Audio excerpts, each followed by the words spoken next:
So the election poll just dropped from Roy Morgan, which I didn't expect, but it's causing a lot of YouTube videos. Of course, this one by Anglo Election Insights sort of described a lot of rural regionals, regional marginals, which is extremely sort of strong, which is a fair argument, where the assumption is just that Labour will have a very strong sweep. Of course, that's what they call like the cult of Malinowskis, where Labour just has a very strong primary vote. And I'll sort of show some of my opinions on it, but I'll also have a lot of... have a map, which will be important. Okay, so we'll start with the map, hey? So the idea with this poll is that it's already 59-41 for One Nation versus ALP, and then 61-39 for Labour versus the Libs, and then you have 65-35 again in Inner Adelaide, and 66-34, which is even stronger in Outer Adelaide. Of course, the poll itself has mainly focused on Adelaide, which had 65-34 and 48-51, or 47-53 specifically. So the idea is that the urban areas are going to be much stronger. So I'm going to fill basically all of these in. Yeah, not Colton. King, I think I had it as, yeah, as lean. Light, I'll put it as likely. I'll put it as safe. I mean, not super safe, but safe. Badco, restaurants can be safe. Adelaide. Wait, where's Badco? Badco's over here. Badco can, yeah. Morphet, yeah, again, Gibson will be safe, and so will these four, and so will this one. And yeah, okay, so as well as that with Mawson, I think that it's likely to be the bellwether where that's the one that gives Labour the majority government. So I'm putting them at likely, and then again there's obviously like a lot of more seats that are very strong. Torrens, Newland, which was somewhat no, I think they're still North Adelaide, so they count as Labour very safe. Adelaide is again safe. I think the Greens will probably be in the two-party preferred in Adelaide. Again, the Greens are generally okay in this area, but they're definitely not going to win any seats, but they are going to sort of prove a little bit of a menace to Labour in the situation. Then we have a few sort of seats like Black, which will be likely, I believe. King, I believe, will be likely for Labour, actually.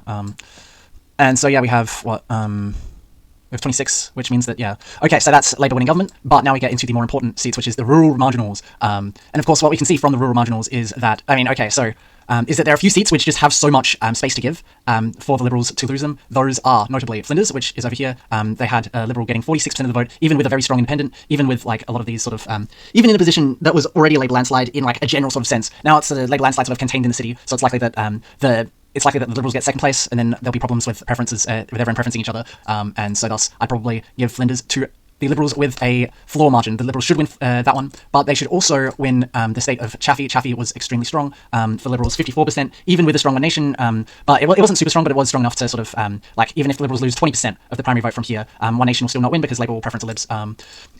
And even if both of them gain like a super amount, it's still very likely that Liberals win the seat of Chaffey by a decent amount, so I'm having Chaffey as pretty strong for the Liberals. Now there's some really safe independent seats, that's over here in Mount Gambier. And of course, one of the things that was stopping the Liberal Party from getting into government at all throughout the last century, throughout the century, is also sort of serving a bit to the Liberals' benefit, which is that the Liberals kind of are already somewhat hyper-concentrated in certain regional areas. I'm talking Chaffey and Flinders. And so from there, I probably, and then there's one seat that I'll give it to them by a really small margin, but it's gonna be not that valuable.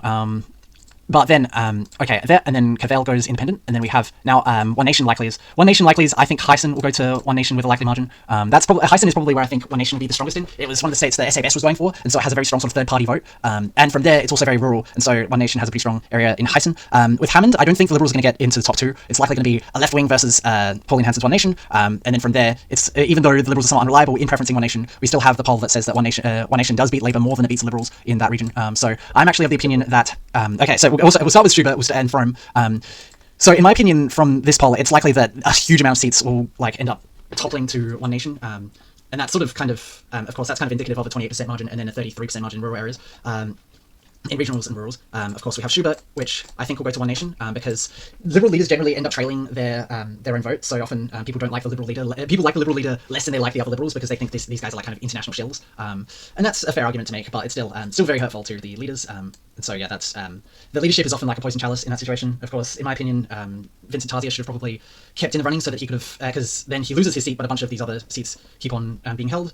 Then we have Hammond, which I believe will be pretty strong, and we have Frome, which will, which I believe would be 5. Yeah, I think One Nation will probably spread their vote out quite well, but it'll be to the detriment of a few of those ones. Independents, I'm going to give Narunga a very slight tilt to their independent, because their independent is pretty is going through a scandal, but they're still an independent. So, and it's likely that One Nation will eat in a bunch of that vote from independents, which are basically right wingers who don't like the Liberal Party, and then they move from sort of these what Anglo-Electioning sites called genuinely centre right politicians to like a genuinely right wing One Nation, right? And that's sort of dealing with a lot of that issue there. And then, so now we have 2 seats left, and those are regionals, but we're going to start off with completing this map over here.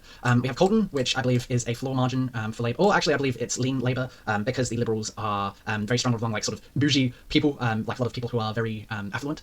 And Morialta is another example of those. Dunstan, I believe, will probably flip harder than a lot of the seats. Yeah, so I'm putting it as likely Labour.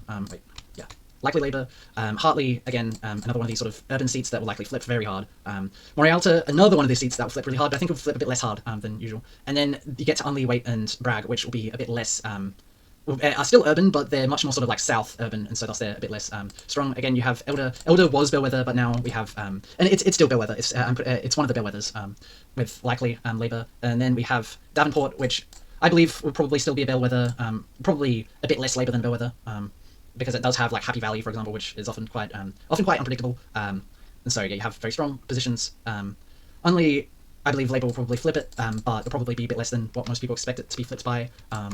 Waite, again, probably retain a similar margin. Again, like there is a bit of a south-north divide in South Australia, so a lot of the south is a bit less likely to vote Labour than a lot of the north. And so there is still a little bit of that divide, but I doubt that it's going to be large enough to curb a lot of that Liberal sort of area. And of course, yeah, like I've made maps in my spare time, like way before the election, where like which could sort of theorise on Liberal wins. And of course, the big one was where they're able to actually win the south. And Bragg, I'm actually of the opinion that Bragg, because Waite sort of halted a little bit, Bragg will probably hold by the slimmest of margins, less by 0.5%, because they won't have the primary vote to do that well, but they'll get enough preference, but the political spectrum sort of places them in the centre, and that's the only way to, and all they need is second, right? All they need is second, and then they get into the next round, and the next round is likely to be ahead for them.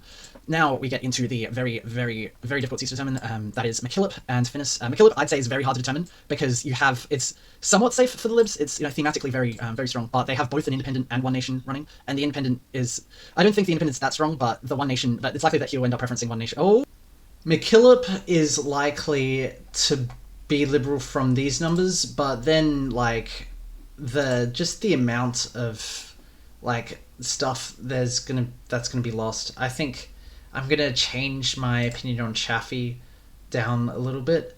Then MacKillop can be likely Liberal. Chaffee will fall to One Nation, actually,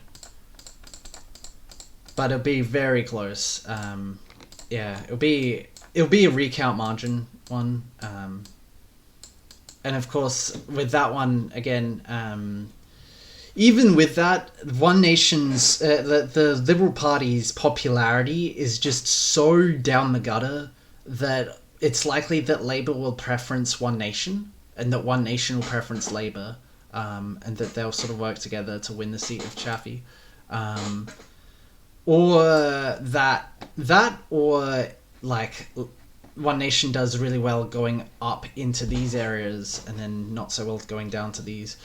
Lou Nicholson is not the current member of Finnis, so it's very likely that Lou will likely lose a lot of her vote to One Nation, and so from there I think any kind of elimination of any other party kind of ends up benefiting One Nation than it does Lou, and then at that point like she's likely to get third or fourth, and then from there it's likely to be Labour versus One Nation, or Liberals versus One Nation, in which both of them, it's very possible that One Nation has a very strong position, but it's actually very close.